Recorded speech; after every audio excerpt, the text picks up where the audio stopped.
second.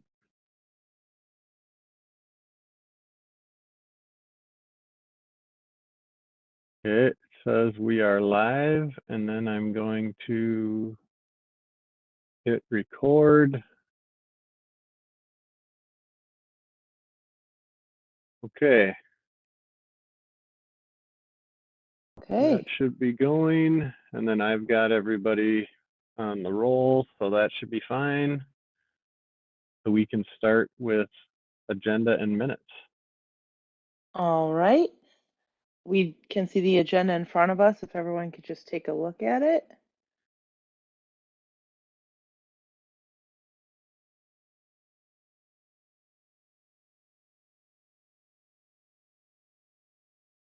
Motion to approve the agenda. Sorry. And it's Tracy, I second it. Okay. Anybody opposed?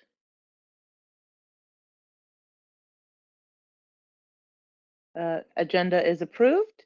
And now we'll go on to look at the minutes from our last meeting, which was April 12th.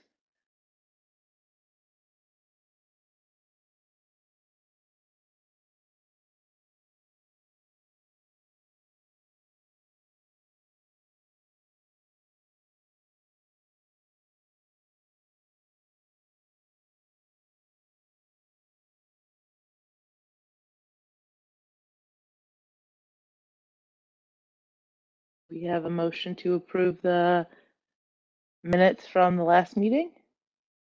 Motion to approve. Do we have a second? Second. Okay. Anybody opposed?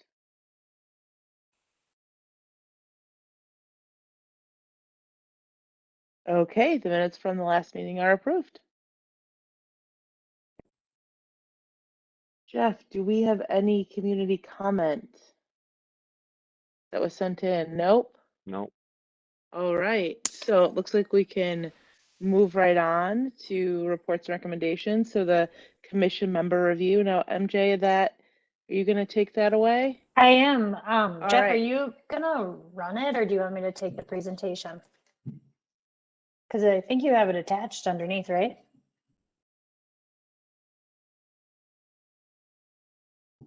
Are you going to run it, or do you want me to do it?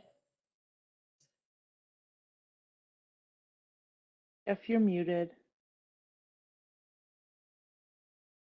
If you want to, go ahead and share your screen. Then you can control You it. have to make me a presenter, though. You have to pass me the little WebEx ball. Oh, gotcha. Okay, There it is. well, I see the WebEx ball is coming down to Perfect. you. all right, well, while he is getting that, hi, everyone. Thanks for having me tonight. I am here actually visiting all of the commission meetings this month to kind of do a quick member review for your new members. Let's see, we have a couple, right? This year, some of this content is going to be a recent review because you would have just seen some of it, and some of you probably saw it many years ago or a few years ago when you actually first started as a commissioner. And so every year, I think we're going to try to do something to check in with our commissions, provide you an update on the member handbook, which I say is the most important document you own now. And then just take any questions. We don't have to solve everything right here. Jeff is always available. You can always reach out to me if there are other questions as well. Can everyone see my screen? Can I get head nods? Okay, cool. So these are the 4 things I want to cover tonight. And then obviously there's a lot more content as far as like our policies and procedures go in the handbook. But we want to do roles, communication, and guiding documents. We'll go through those kind of quickly and then spend a little bit more time on work plan development. But hopefully this won't take very long and I'll be out of your hair in the next like 15, 20 minutes. But first, the roles, just a reminder when we're talking about our boards and commissions and how we see them with the City of Edina, is that our groups are advisory in nature. And so they actually are advisory to the council, and they bring that community perspective to the recommendation or this decision that council is considering.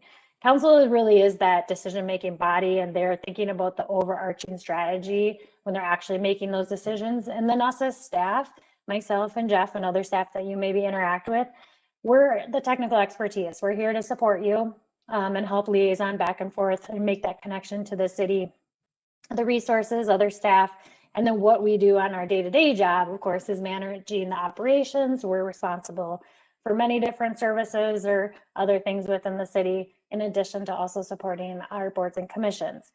With the city of Edina, so I am the community engagement coordinator, so I help oversee some of the public participation that we have with the city. So what public participation looks like is that input process when we're working on projects or trying to ask people for feedback or comments on different things. And we use it's called the International Association for Public Participation. So it's a spectrum that kind of helps us guide to the level that we actually want public input. And so this next slide kind of shows that entire spectrum. It goes from the left to the right. One is not better than the other, but essentially it's the left to the right is how much influence a group or individuals can have on a decision. And as you guys can tell is that on the far right is boards and commissions and also our advisory task forces. These bodies are the closest that we get really to that collaborate or empower level on the spectrum. So a reminder, when we're thinking about engagement, you guys are a form of engagement for the city of Edina. Council picked you, they appointed you, and so they're really looking to you as a group to bring that community perspective. And so this is kind of how we lay it out when we're thinking about engagement with our community members. This is a good snapshot of what are the differences between all those groups. And I apologize, you guys, there's kids in the background that you can maybe hear. But the big differences are tenure, you as a body, you're ongoing, but our smaller committees, our subcommittees, working groups, and task forces, those are temporary in nature. Then the other thing that's really important for you guys to remember is that who's accountable? Who are the groups accountable to? You, again, as an advisory group to council, are accountable to council, where our subcommittees, working groups are accountable to the commission as a body. So this gives you a good snapshot just to look at those quick differences. But again, all four of these groups advisory to the city, to city council. These are key roles. So the differences between our chair, so Julia, and then also Jeff as your staff liaison. Our chairs work with liaison to prepare the agenda, help with leading those meetings, facilitating discussion, exactly what you're going to be doing tonight. Julia will help with facilitating the development of the annual work plan, encouraging member participation, and then if there's any areas of conflict. So Jeff, on the flip side, he's going to be supporting the chairs with agenda preparation and meeting materials, helping with the official meeting notice. Hold on one second, Just guys, I'm on a meeting. Apologies. Recording and preparing minutes and then helping with those official records. Again, that technical expertise and then helping you connect to city council and to the city resources. You probably saw these before, the communication channels with council. You just approved your meeting minutes. You're aware of your work plan that is approved by city council. You have a joint work session. I think yours is coming up. And right, Jeff? No, or maybe you already had it. Okay, you already had it. Staff reports, so those are written by Jeff that are provided to city council. And then advisory communications, just a reminder to commissions that advisory communications are actually written by the commission as a body and approved by them, and that's actually sent to city council. So just a little refresher on those communication channels.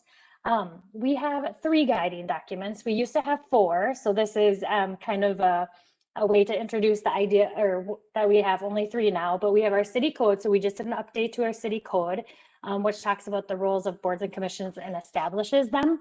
The reason we did an update is because you used to have a set of bylaws. So just not this week, so last week's council meeting, city council did rescind bylaws from the commissions. And so our 3 guiding documents are that city code, policies and procedures, so that member handbook that you received and we update on an annual basis.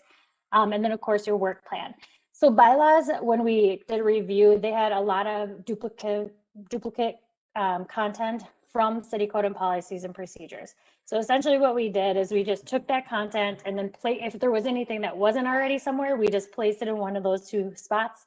And so now we're down to 3. It was hard to keep updating 3 different places all the time. And so we were finding we had contradictory information. So that's a little bit about your guiding documents. Okay, I want to pause and just make sure and find out if there's any questions about that content before we jump into work plans.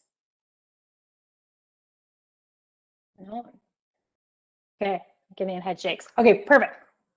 All right, So let's talk a little bit about the annual calendar for your work plan. You are about to come into that square that's down on the bottom in the yellow circle.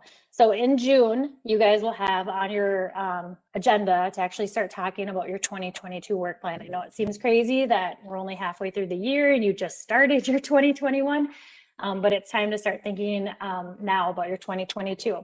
So June, you'll start brainstorming. July, you'll start filling out that template. Jeff will support you with that. August, you really should be finalizing or just refining and approving your work plan. Because in September, that's when they're actually due. In October, this is where Julia has some extra responsibilities, where she's going to come and she's going to propose or present that proposed work plan to City Council. Staff will make some recommendations, and then finally council will approve it, and you will start all over in January on a fresh new work plan. So here's the roles. So Julia, and between Julia and Jeff. So Julie's going to help with that work plan development, making sure you're not overloaded, that there's a lead. It's important to make sure that we have somebody helping with each initiative, and then helping to present it to City Council. So Jeff is going to help with that technical expertise and provide his recommendations along the way, and helping you guys make sure that you guys have clear work plan initiatives. We'll also provide some recommendations to city staff or the City Council when they come, and then making sure that that entire work plan is actually complete for presentation to have a discussion about it. Here's some tips. So these are some different areas on your work plan that you're going to want to think about as you go into that development. You're going to see a title field. We say be clear and provide the detail. It's really hard when we get a work plan and we read it and then we say, what do they actually want to do? So as much as you guys can provide us so that we're not guessing or can take the guessing out of it, that is helpful. The outcome field is meant to tell us at the end, when this project or this initiative is done, what's going to be standing, like what is the final product of that. So that also helps us, if there's an outcome there that we understand, helps us understand the initiative and what you're hoping to do as well. There's a budget field. So our commissions don't have budgets, and actually legally as volunteers, you guys can't approve the spending of funds. All of the budget is actually done through our departments and divisions. And so this is where you would look to Jeff if you were looking for funding for a reason. The reason we ask for it is because if there is a big ask from a commission, council needs to understand that a commission is asking for a budget in case there are other impacts and other divisions or departments that we need to consider. So if there is something, Jeff will help guide you guys on the budget one. Jeff will provide liaison comments. So these are the comments he's already going to be giving you as you guys are going along developing your work plan. He'll put them in on the work plan template so that we can use them to help guide us with understanding the work plan, but it shouldn't be anything that you're surprised, because he's already going to be there helping you with those work plan initiatives. Target completion date. So like, when do you actually intend on having the initiative complete? We say be realistic. And try to be as accurate as possible, because it does sometimes impact other departments. So our supporting departments are sometimes helping with different initiatives. And so if you adjust, that kind of actually adjusts their time and their workload as well, because they're actually putting these work plan initiatives in their calendar and kind of putting pins to remind them that there's something coming up. So things do get kind of adjusted if you think that you're going to have to push off a work plan item. Partner projects. So this isn't a field, this is just a FYI. We oftentimes have commissions that want to work together, and I think you guys have been in a position a couple times. And so here's the tip. This is what works the best, and the city staff, we figured out works the best, is that if you guys think that you want to partner with someone, the best way to design it is that one commission is a lead and that the other commission is a support. So essentially a commission works on it, the other commission may review and comment or provide some feedback. And then ultimately the one that's the lead is the group who actually will provide the final recommendation or send it to city council. Does that make sense? Okay, and Jeff, he's been through this a couple times. So, okay, so that's really it. Is there questions about the work plan development or how you go about that? Any other questions on anything in the member handbook?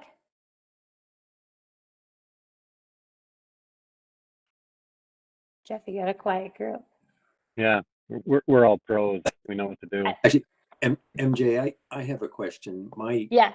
My handbook is I think, 5 years old. Is there an online source for the handbook now? Or? It should be in your meeting packet. Was it in there, Jeff? Mhm. If it's not in there, I did email it to Jeff, so he can easily just forward it out to all of your email Yeah, addresses. it's in there. Okay. So Great question, after MJ's slides, it's in the PDF. Yeah, and again, if there's anything that comes up, I mean, Jeff is available and always has access to me. Anyone's welcome to contact me, but definitely reach out to Jeff if you have any questions, and I'll help with any of that procedural stuff on the back end. So, okay, I'm going to leave you with that. I'm actually going to go to the Heritage Preservation Commission now. Thank you. Thanks for having me, everyone. Have a great meeting. Thanks. Yeah. Yeah, I'm assuming she passed me the ball back. Yep. Okay. Share this guy.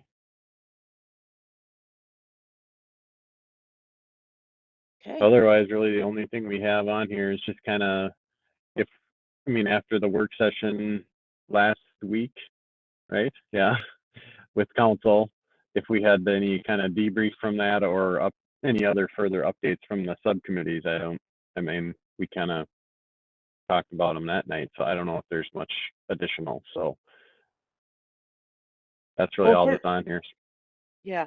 First, I just want to say thank you to everybody for helping and participating in the conversation, especially for the subcommittees that I'm not on. So thank you so much for helping and having that conversation with the city council. So thank you. Do we have? I don't work group 1 doesn't have anything else to report out on. Greg and Mary, I believe you're the second group. Is that the opioid? Is opioid second or third? I don't remember. I think we're third, Third. but Okay. since you brought it up, I will say, you recall I mentioned briefly in the council report that I was trying to get in touch with somebody in the school system, and I finally found out who the right person was. Candy Davenport is the alcohol and drug counselor for the district, and we spoke today, and basically, besides telling me that she puts out a newsletter that will occasionally discuss opioids, a newsletter to parents of middle school and high school students, she also strongly agreed that if we're to make any recommendations that can be locally implemented, it would be to improve access to the proper disposal of opioids. So that kind of melded in with the rest of the council report. Great. Anything from? I just have a quick question or two here. Yeah. Jeff and Julie, I hope sending my email to the city council, because I really felt like I wasn't clear last week because of how it was sounding to me.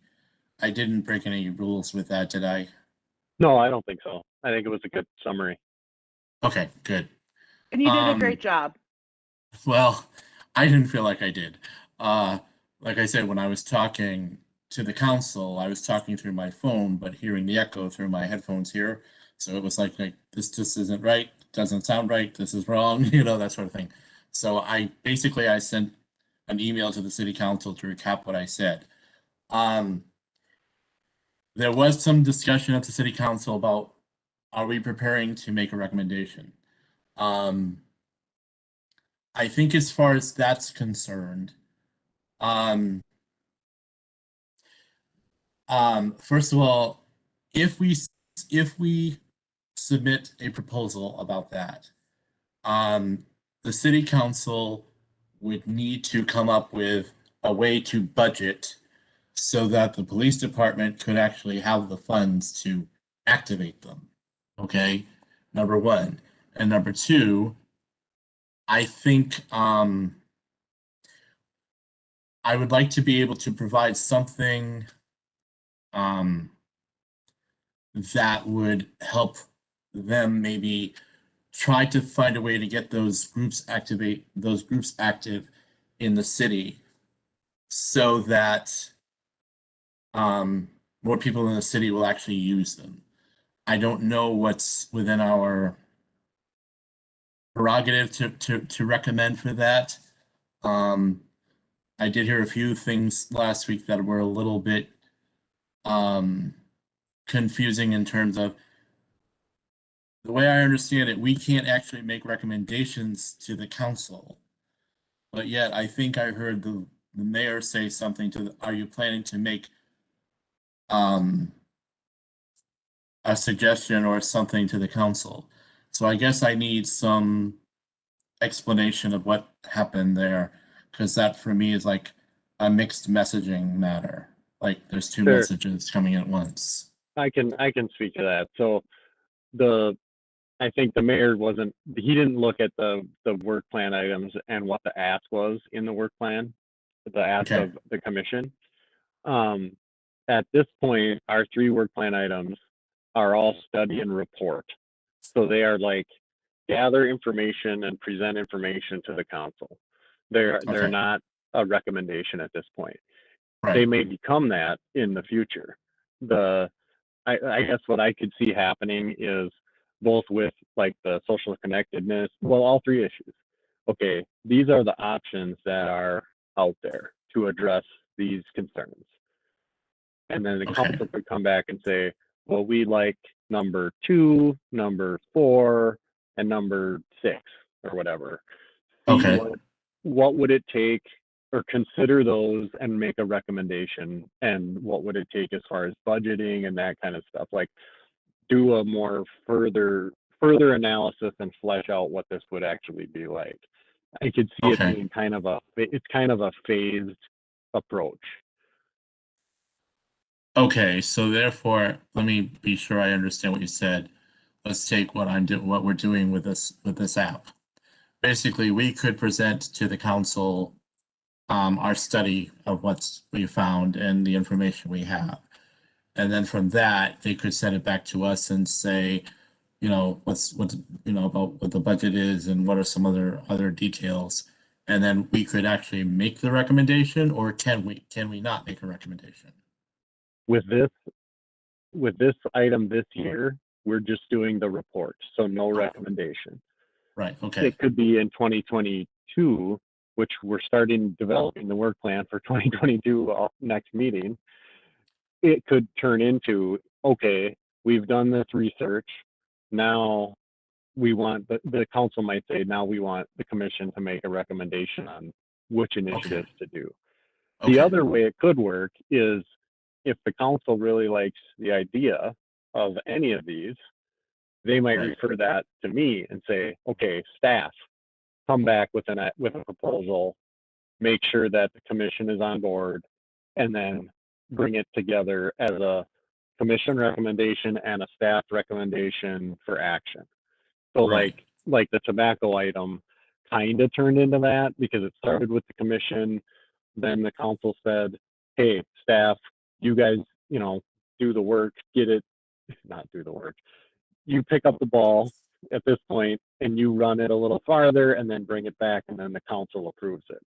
So it's kind of it starts here, and then it could go a couple different ways depending on how council receives the report. Okay. Yeah, because like I say, as far as I'm concerned, the current status is that we have the information that says this is what it could be used for, this is how it could be beneficial. What we don't have is any idea of how, what a budget might look like for this item. And obviously, this particular app would obviously be affecting our police department and even the first responder units. So Right. I'm sure that part of what city council is going to want to know is exactly where it affects them and where it involves them. And I'm I'm sure that the city council will probably want some input from them on the matter. Right. So, and that's where, as far as I know, that Vitals has approached our police department and they have not been so receptive to the idea. So my reason for bringing it through this is sort of like bringing it through the back door, is to basically say, we've done the research, this is why this is a good idea. And then let sort of us and the council kind of do their thing with, yeah, this really is a good idea. So, that sort of thing. Like I say, that's my thoughts about that. And I think, Philip, what we can do is, when our work group gets together and we kind of pull all the information out, we'll have that as its own item on that report back to council. Okay. Thank you. I just needed some clarifications and things so that I get a sense of to where we're going. Thanks. That'll be on the Yeah, report. I will say the pace of government is not fast, even at the local level. So it does take some steps. But I think I know I keep referencing that Tobacco 21 thing. I was just so impressed and I guess proud kind of with how that all happened, because it was this slow, steady progress, and it was almost impossible for it not to happen, because we followed the process and we did the meetings and all these steps, and it was almost inevitable, which was kind of great. So we just follow the process and we'll get there. Okay.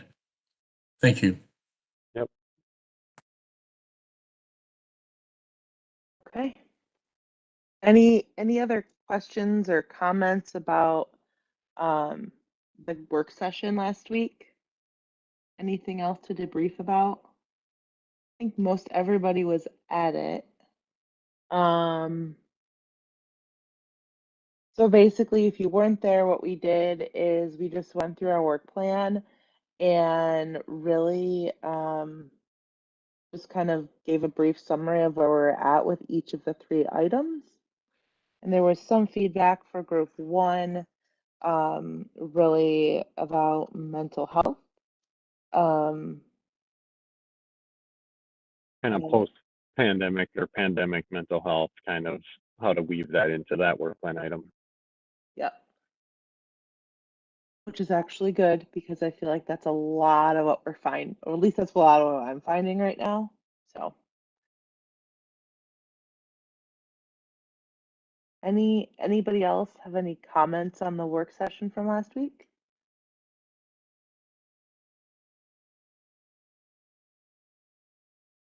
Anybody have any subcommittee comments that are different than last week, other than Greg?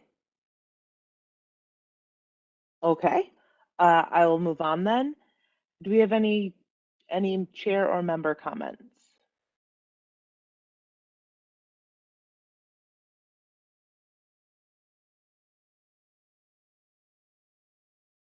This is Andrew. Really quickly, just to make sure I understand and clarify, is for the next work plan that's coming up? I know the mayor had kind of highlighted, mental health is something that he wanted to take out of the parking lot. In thinking of ways that can happen and ideas that are around that topic, is the idea that we're going to do that? Is it the next meeting or the work session, or is that stuff that we should start kind of raising or formulating in these meetings? Yeah, so the next kind of over the summer is when the work plans get developed for the next year. So in September or October is when they're due to MJ to go to council. So we'll need to kind of formulate those items to be on the work plan for next year in the next few months. Okay. And it can be at, in between meetings, or we can talk about stuff during meetings. That's fine either way. Okay. That is helpful.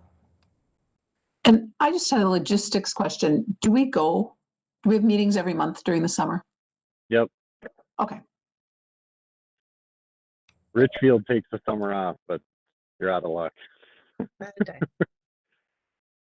actually have a question. Do we still have somebody that is in contact with the mental health at the schools? What Allison was doing? Oh, I think she still goes to that, Okay. but Um, I have not touched base with her about it in a while. That's a good question. If you need someone to pursue that, I'd be more than happy to reach out to people. Okay. Just let me know. Yeah, that's a good question.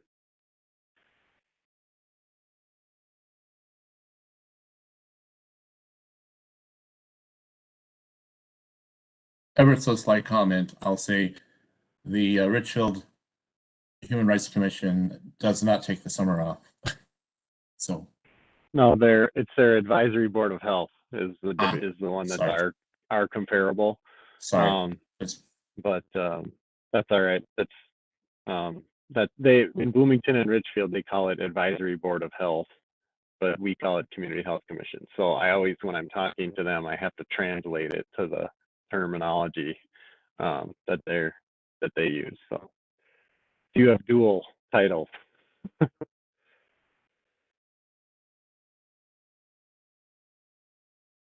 Any other questions, comments, concerns?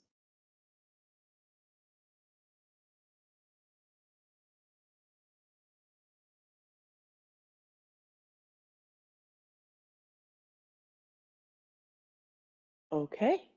Jeff, any staff comments? Not really. I guess the big like COVID push now is to try to fill in gaps where people are not getting their vaccine. I mean, Bloomington Public Health is talking about doing clinics as small as like 10 people in an apartment Oh, complex. wow. So, I mean, really trying to find those slivers of the population that, you know, haven't had a chance to get vaccinated but want to. So I think we're going to start a little bit of outreach to apartment complexes, places of worship, businesses, places where people gather, basically. The one caveat is the people that do the clinics from Bloomington Public Health cannot go into a home. They can't do home care. So it has to be like in the lobby or the party room or something like that. So that's going to be kind of the next phase coming up. They're actually starting to demobilize the clinics at Bloomington Civic Plaza. I'm working one tomorrow, but I don't know, it might get canceled. They're cut in half as far as time because of how many people actually are showing up. They canceled the one on Wednesday because they didn't have enough people signed up for doses. So it is really tailing off. So so we'll see. It's just going to be a shift in where people are getting it. So Do we keep statistics by community of how many people have been vaccinated over the age of 18? yeah, we have let me see if I can pull it up quick. Hold on one second. Okay, I'm going to stop sharing for a second. That always messes everything up. And Jeff, while you're looking for that, I know they have Pfizer. Well, they're doing Pfizer for the 16 to 18. Do you have Moderna and J&J, or what a kind or do you have? Just because I'm thinking about, if you're looking to with the 2-dose, you have to think about, that second dose and getting people that second dose. And that's really what I was thinking about. Yeah, it is Moderna is what we're getting. I Okay. know we've gotten a little bit of the Johnson & Johnson one, but not a lot. Okay. Okay, so I'm going to share this. It's from last week. So this is the percentages by zip code. It's not perfect because the zip codes don't line up perfectly with the cities.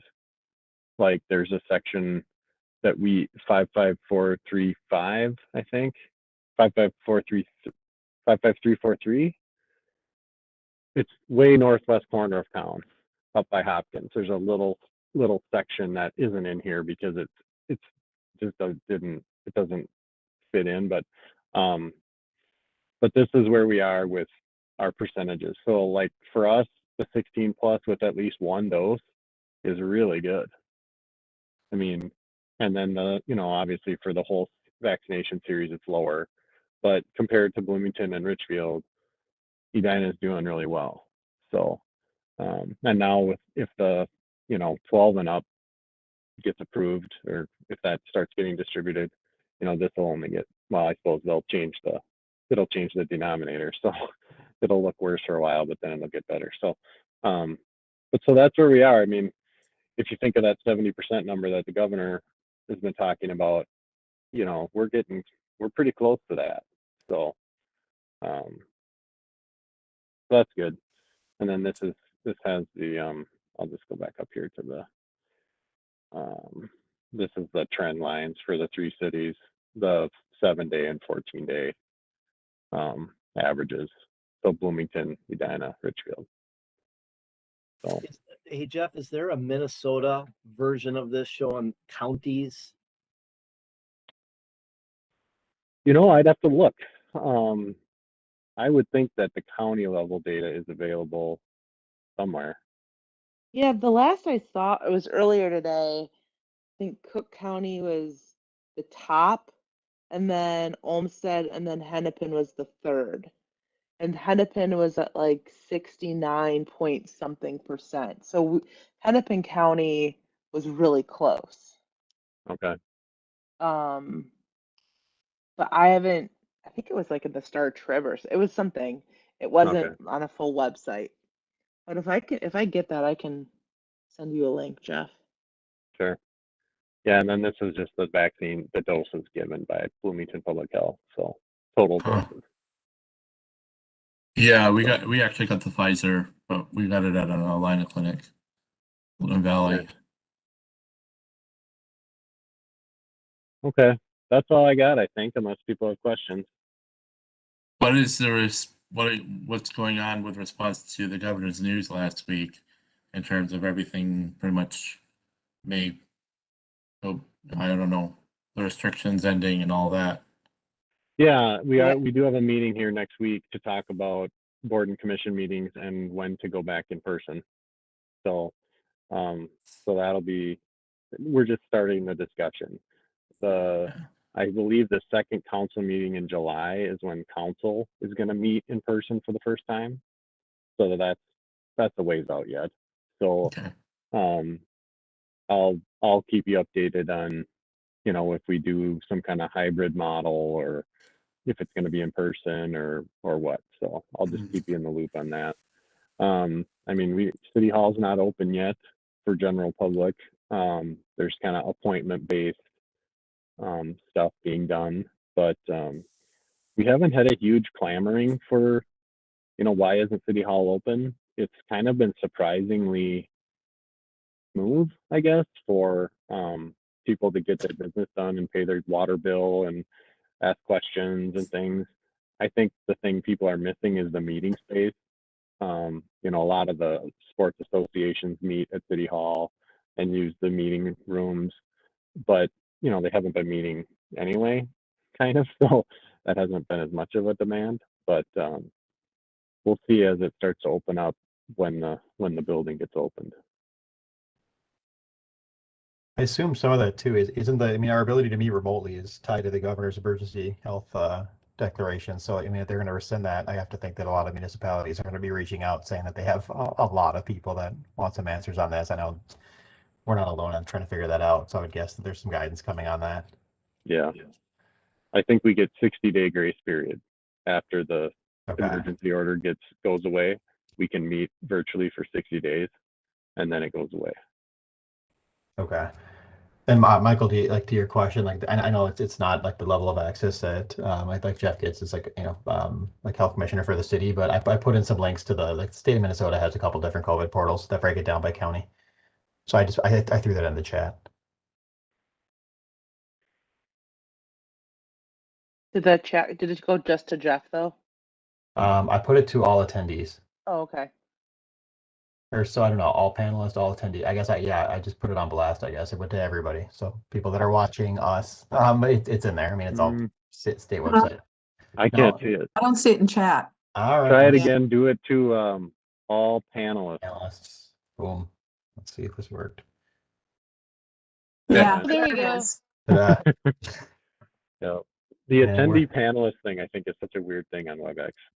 Yeah, I would Like- assume all attendees would include the people that are actually participating in the thing like us. So that was my fault. Attendees are only watching, and panelists get to participate and share screen and stuff. Which I don't know why they have the only watching option. I guess it's for different style meetings.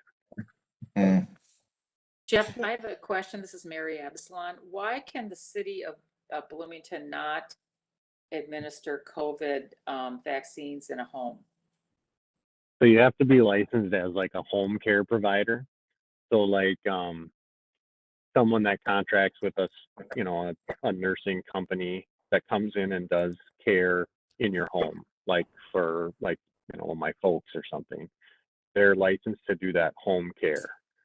Where Bloomington Public Health is not licensed that way. They're not licensed as a home care agency. So they can do shots and things like that in their clinic at Bloomington Public Health, but they can't go into someone's house and do it.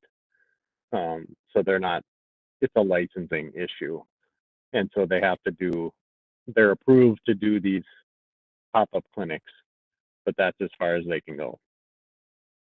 So I have a question about that under the home care law. And I just thought that there was an exemption for local community. It's under, and I'm not sure if the law has changed or not, but I understood that there was a, and it doesn't, I mean, if the city doesn't want to do that, that is perfectly the city's prerogative, but I understood under Minnesota statutes 144A.0471, and I want to make sure this is up to date because the law is changing. There is an exemption there for from needing to be licensed, and one of it, I'm not sure if it ties in with this situation. It specifically addresses, excuse me, I'm getting to it. Activities conducted by Commissioner of Health or a community health board is defined in 145A.02 subdivision 5. Yeah, that's us. That is not needing to be, it's an exemption from the home care licensure law. Huh. I can ask. So I think it would just be good to clarify that from a business standpoint, if this, you know, city would still want to do that or not. Yeah, that's a good question. And if you have any specific questions about what I'm referring to, I can, it's sub item 20 under the exemption section, which is subdivision 9, paren 20, and then it goes up to 144A.471. Yeah, if you want to send me something, that'd be cool. I can ask Bloomington and see what because I've had a couple people call and say, hey, can they come to my house and give my dad a shot because my dad's in a wheelchair, and I asked the question and that's the answer I get. So. And that may be, I just sent you an email. That may very well be their understanding, and sometimes I just would double check on that. My experience has been is that has been an exemption there that's been there for many years, and it's kind of ties in with the role. It's not like you're just going in and doing the specific, you know, it's just a COVID vaccine, you know. Right. It's aren't any other services that you're providing. So, right. But anyway, let's clarify that and clarify that with the Minnesota Department of Health, because that law's been modified recently. Make sure it's up to date now. I just sent you the link on that. Sounds good. Thanks.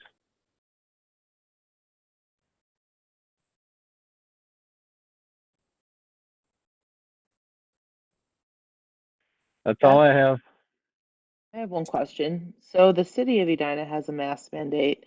Do you anticipate that going away when either July 1st or beforehand, pending the governor's order. I would guess we will be in lockstep with the governor's That's what I think. mandate. Okay. I can't imagine we would keep something different.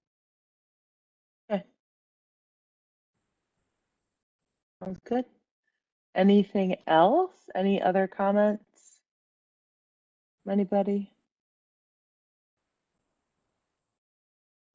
Sorry, I think I know we're done, and I don't want to keep being the person that's like, oh, No. my hand is up. But and like, Jeff, you might know this. Otherwise, like Julia, maybe from like the Hennepin County side, you know it. But just given like the ramp up, and this hadn't occurred to me until like more recently, but like the ramp up in like vaccination, like push and drive over the past month. Were there any clinics that were were they generally held during kind of like kind of those core business hours? And like the only reason I ask is I don't know how much, I don't know what the percentage is in Edina, but it's basically the past month has been Ramadan. So you have like a portion of the population, especially if you take Hennepin County as a whole, like a reasonable size of the population that's been fasting. And so just and thinking like I took my first Moderna shot and like I hadn't eaten, that was just my own fault. And like I remember like being super nervous about it. So like I was just curious if that was something that had kind of been if like considered or accommodated for, if it's sort of put a pin in it for next time in case we around even like flu vaccine and stuff like that, but just like things occurring during this period, like that was kind of a part of the population where if you're fasting during the day, it's like I would assume that's hard enough, but like adding that in on top of it might be a disincentive. Yeah, that's a really great point. I don't know of anything specifically. I believe Ramadan's ending this week. Am I right on that? Okay. Yeah, in a few days. So I know it's not as relevant, and that's why I said it's like I know it's not as No. timely because I'm just thinking of it, and we've gone through a month of it, but Yeah, I mean that's something that any kind of whether it's people that work late or religious observance or something that makes it hard for people to get to a clinic during business hours. We're talking about Saturdays and evenings and things like that. The thing with Ramadan, I have 2 staff that are observing, and the days are really long right now. yeah. So during winter, it's a lot easier when Ramadan's during the winter, but the days are pretty long. So their days are kind of odd. So, but yeah, those things get talked about and tried to address as much as possible. Hennepin County does have times on the weekends. They did have Saturday and Sunday at one point. I don't know which ones they're doing now. So it's still, traditional business hours, but on the weekends.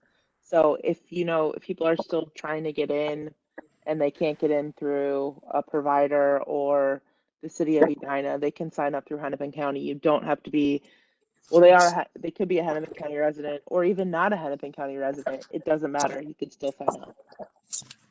Okay, no, that's appreciated. I don't mean to like belabor the point, and I know there's some medical I think there's some like exemption possibility for people if it's around medical stuff. So I would assume that maybe this is something that qualifies. But I just wanted to ask. I was curious.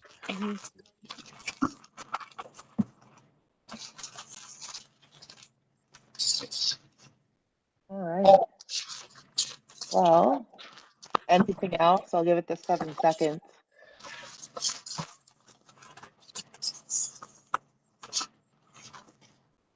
Okay. Well, if that's it, if I get a motion to adjourn. So moved. All right. Second? Second. That's the fastest second there was all meeting. All right.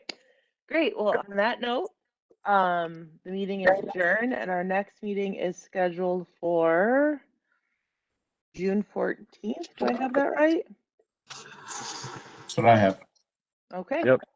Sounds great. We'll see everybody still virtual format June 14th. Sounds good. Thanks, everybody. Have a good one. Yep. Bye-bye.